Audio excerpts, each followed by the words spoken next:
বছর ঘুরে আবারও এসেছে পহেলা বৈশাখ। বাংলা সন ১৪৩২-এর প্রথম দিনে লাল সাদা রঙিন বসনে বাঙালি সেজেছে নববর্ষের সাজে। জাতিভেদ ভুলে এক কাতারে দাঁড়িয়ে সবাই মত্ত হয়েছে বর্ষবরণের আনন্দে। নাচে গানে উল্লাসে আনন্দ শোভাযাত্রায় সমবেত কণ্ঠে গাওয়া হয়েছে সাম্যের গান। সম্রাট আনোয়ারের রিপোর্ট।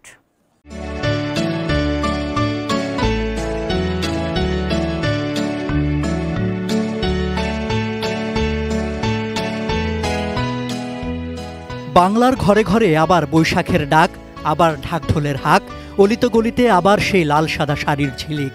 রঙিন উৎসবে নেচে গিয়ে বাঙালিয়ানায় বরণ বাংলা নববর্ষকে। সোমবার সকাল থেকেই ঢাকা বিশ্ববিদ্যালয়ের চারুকলার সামনে উৎসবে সামিল হতে মানুষের সরব উপস্থিতি। প্রতি বছরের মতন এবারও শোভাযাত্রার অন্যতম অনুষঙ্গ ছিল বাঁশ ও কাগজের তৈরি নানা ভাস্কর্য। তবে মোটিফে নতুনত্ব এসেছে। প্রতিপাদ্য যেখানে নববর্ষের ঐকতান, ফ্যাসিবাদের অবসান, সেখানে চিরায়ত লোকজ সংস্কৃতির উপাদানের পাশাপাশি স্বভাবতই স্থান পেয়েছে জুলাই আন্দোলনের স্মারক ভাস্কর্য। অ্যান্টিব্যাকটেরিয়াল অ্যাডিটিভ যুক্ত সেরা ওয়াটার ট্যাঙ্ক বিশুদ্ধ পানিতে ব্যাকটেরিয়া জন্মাতে দেয় না। মোটিভে নতুনত্ব এসেছে এবং খুব সুনির্দিষ্টভাবে প্রত্যেকটা ধর্ম বর্ণের মানুষের যে অন্তর্ভুক্তিতা সেটা ভীষণভাবে সাড়া ফেলেছে। কারোর মনে যেন কোনো ভীতি বা হিংসা কোনো কিছু না থাকে, একতার জন্য থাকে সবার ভিতরে। এটাই আমাদের এবছর রেজলিউশন হওয়া উচিত। ফার্স্ট টাইম তো আমার মনে হচ্ছে যে সবকিছু ওয়াও, অসম্ভব সুন্দর। পুড়িয়ে দেয়া ফ্যাসিবাদের মুখাবয়ব, শান্তির প্রতীক পায়রা নতুন কাঠামোয় হাজির ছিল। সেই সাথে ছিল মুগ্ধর পানির বোতল, জুলাই আন্দোলনের স্বরূপ, রূপালী ইলিশ, বাঘসহ নানা মোটিভ।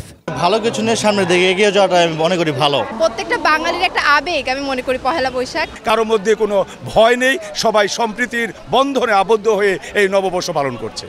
শেকড়ের নামে ফেরা বর্ষবরণ আনন্দ শোভাযাত্রা শুরু হয় সকাল ৯টায়। ক্ষুদ্র নৃগোষ্ঠীর সদস্যদের নিজস্ব সংস্কৃতির উপস্থাপন, লালন ভক্তদের উপস্থিতি, সেই সাথে গ্রামীণ সংস্কৃতির ক্রমেই ভুলে যাওয়া উপাখ্যান, পুরোটাই যেন অসাম্প্রদায়িক বাংলাদেশের চিত্র। আপনি বাংলাদেশের সকল জনগোষ্ঠীকে দেখবেন, বাংলাদেশের সকল ঐতিহ্য, সেই আকবর আমলের ঐতিহ্য, এর সুলতানি আমলের ঐতিহ্য, এর পরের ঐতিহ্য, সব কিছুর মিশ্রণ আপনি এখানে দেখবেন। ফলে টিপিক্যাল ন্যারো রাজনৈতিক দৃষ্টিভঙ্গি এখানে নাই।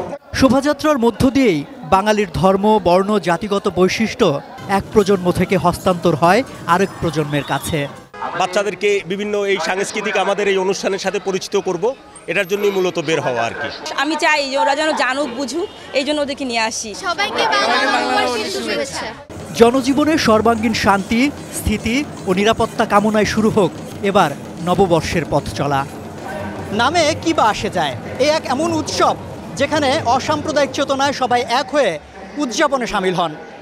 নতুন বছরে সকল অশুভ অসত্যের বিরুদ্ধে ঐক্য, একই সঙ্গে ফ্যাসিবাদী অপশক্তির অবসানে শান্তির বিজয়, সর্বোপরি বাংলাদেশের মানুষের কল্যাণময় ভবিষ্যতের প্রত্যাশা ধ্বনিত হয়। বর্ষবরণ আনন্দ শোভাযাত্রা থেকে সম্রাট আনোয়ার, এটিএন নিউজ, ঢাকা।